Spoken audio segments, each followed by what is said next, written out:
ఏడుగురు సహోదరీమణుల అందమే అందం. అదేనండి సెవెన్ సిస్టర్స్. ఇంకా అర్థం కాలేదా? ఈశాన్య రాష్ట్రాల అందాల గురించి చెబుతున్నా. ఆ రాష్ట్రాలలో నాగాలాండ్ అందమే అందం. ఇక పండుగో వేడుకో ఉన్నప్పుడు ఆ అందం రెట్టింపు అవుతుంది. ఇక్కడ ఓలింగ్ అనే ఫెస్టివల్ జరుగుతోంది. సోమవారం మొదలైన ఈ పండుగ 10 రోజుల పాటు అంటే ఈ నెల 12వ తేదీ వరకు జరుగుతోంది. ఆ పండుగ విశేషాలను తెలుసుకుందాం. రమణీయమైన ప్రకృతి అందాలకు విలాసం నాగాలాండ్. హరితవర్ణానికి పులుముకున్న ఎత్తైన కొండలు, భూమికి పచ్చటి రంగేసినట్టు ఉండే లోతైన లోయలు, మరి మా సంగత అంటూ తలలు ఎగరేసే రంగురంగుల పూలు, చిత్ర విచిత్ర వేషధారణలతో ఆకట్టుకునే గిరిజన మహిళలు, మొత్తంగా అదో అందమైన ప్రాంతం. ఆ అందాన్ని రెట్టింపు చేయడానికి వివిధ వేడుకలు. ప్రతి సంవత్సరం ఏప్రిల్ మొదటి వారంలో నాగాలాండ్లో ఓ సొగసైన వేడుక జరుగుతోంది. ఆ ఫెస్టివల్ పేరు ఓలింగ్. కొందరు ఓలింగ్ అని కూడా అంటారు. కేవలం కెన్యాక్ తెగ ప్రజలు మాత్రమే జరుపుకునే ఈ వేడుక పరమార్థం పంటలు పుష్కలంగా పండాలని.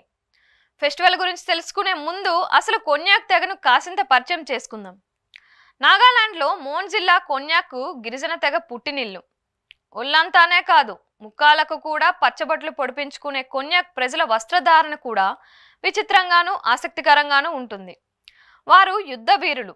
యుద్ధంలో వెన్ను చూపడం తెలియని వీరాది వీరులు. చరిత్రలో ఒకప్పుడు హెడ్ హంటర్స్గా పేరుగాంచిన కొన్యాక్ గిరిజన తెగ ప్రజలు ఇప్పుడు అవన్నీ మానేసి చక్కగా వ్యవసాయం చేసుకుంటున్నారు. అప్పుడప్పుడు ప్రియమైన వేటను ఆస్వాదిస్తారు. ఇప్పుడు శాంతమూర్తుల్లా కనిపిస్తున్న కొన్యాక్ ప్రజల్లో ఒకప్పుడు వీరత్వం ఉట్టిపడేది. యుద్ధం అంటే పడి చచ్చిపోయేవారు. పగలు ప్రతీకారాలతో రగిలిపోయేవారు. శత్రువుల తలలను తెగ నరికి ఇంటి ముందు వేలాడ తీసుకునేవారు. ఎవరి దగ్గర శత్రువుల పుర్రెలు ఎక్కువగా ఉంటాయో వారే వీరాది వీరులు, శూరాది శూరులు. అందుకే తలల సేకరణపై ఎక్కువ దృష్టి పెట్టేవారు. ఇదంతా 5-6 దశాబ్దాల కిందటి మాట. ఇప్పుడు యుద్ధాలకు స్వస్తి చెప్పేశారు. తమ దృష్టిని వ్యవసాయం వైపు మళ్లించారు. పిల్లలు కూడా కొట్లాటకు దూరంగా ఉంటూ బుద్ధిగా చదువుకుంటున్నారు. కొన్యాక్ తెగ వారికి ఓ కుల పెద్ద ఉంటారు. వంశపారపర్యంగా ఈ పదవి లభిస్తుంది. ఆయనకు సర్వాధికారాలు ఉంటాయి. మిగతా వారికంటే ఈయన నివాసం వైశాల్యంలో పెద్దగా ఉంటుంది. ఈ జాతిలో మహిళలకు ఎంతో ప్రాధాన్యం ఉంటుంది. జంతువుల కొమ్ములు, చర్మాలు, వెంట్రుకలు వంటివి అలంకరించుకుంటూ ఉంటారు. మగవారిలో పెద్దవారు అడవి పంది ఎముకలతో చేసిన కర్ణాభరణాలను ధరిస్తూ ఉంటారు. వీరు కళాపిపాసులు. హస్తకళ నైపుణ్యంలో ఆరితేరిన వారు. కొయ్యతో అందమైన కళాకృతులను సృష్టిస్తూ ఉంటారు. పూసలతో అందమైన హారాలు తయారు చేస్తారు. కొన్యాక్ తెగ ప్రధాన పండుగ ఓలింగ్. ఈ ఫెస్టివల్ను అత్యంత వైభవంగా జరుపుకుంటారు. అసలు ఆ పండుగ ఉత్సవాలను తిలకించడానికి 2 కళ్ళు చాలవంటే అతిశయోక్తి కాదు.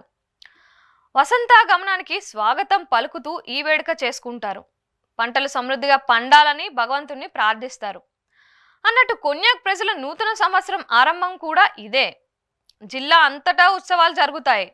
ప్రతి పల్లె అందంగా ముస్తాబవుతుంది. జానపద సంగీతం వీణల విందు చేస్తుంది. సాంప్రదాయ నృత్యాలు కన్నుల పండుగగా ఉంటాయి. ఓలింగ్ ఫెస్టివల్లో మొదటి 3 రోజులను హోయిలాని, ఇన్మాక్ఫోని, మాక్షేక్నీలుగా జరుపుకుంటారు.